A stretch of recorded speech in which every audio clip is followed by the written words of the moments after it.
Radha here. ఏమిటి Mary? పెళ్ళా? ఇంత హఠాత్తుగా పెళ్ళేమిటే? అవునే, మా పెళ్లికి ఇంట్లో వాళ్ళు ఒప్పుకోవటం లేదు. అందుకే రహస్యంగా చేసుకుంటున్నాం. మన ఫ్రెండ్స్ మాత్రమే పిలుస్తున్నాను. అలాగా. పెళ్ళెక్కడా? సెయింట్ పాల్ చర్చిలో సాయంత్రం 5 గంటలకి. తప్పకుండా వస్తాను.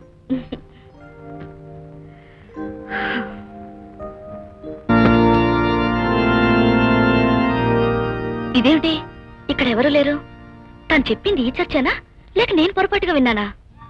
పొరపాటుగా కాదు, చాలా కరెక్ట్ గా విన్నావు. చర్చి ఇదే, కానీ పిలుపు పెళ్లికి కాదు, శోభనానికి. What nonsense you are talking? అర్థం కాలేదా?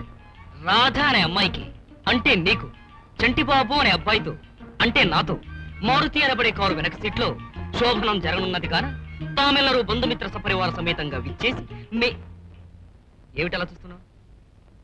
వాళ్ళే మన బంధుమిత్రులు. అంటే ఆ ఫోన్ చేయించింది నువ్వే అన్నమాట. ఇప్పుడు మన రేపు జరిగిందనుకో, రేపు మన పెళ్లి జరిగిపోతుంది. అబ్బా, నా టేస్ట్ నీకు ఎంత బాగా తెలిసిపోయింది. ఇలా ప్రేమడే అమ్మాయిలతో సరసమంటే నాకెంత ఇష్టమో. కొంప తీసి సిగ్గుపడతాను అనుకున్నాను, చాలా అసహ్యం. ఈ కాలం ఆడపిల్లలు అస్సలు సిగ్గుపడకూడదు. ఇంచక్క అలా నెమ్మదిగా లోపలికి వెళ్ళిపోవాలంతే. ఒకటే ముద్దు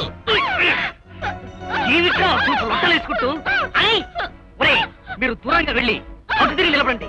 మీకు రకరకాల గొంతులు నిలబడచ్చు. రక్షించండి, కాపాడండి అనే కేకలు నిలబడచ్చు. ఏ శబ్దాలు అనిపించినా మీరు మాత్రం చూడకూడదు, అక్కడి నుంచి కదలకూడదు. అర్థమైందా? ఇంకా నిలబడ్డారే, ఇప్పటికే చాలా ఆలస్యం అయిపోయింది.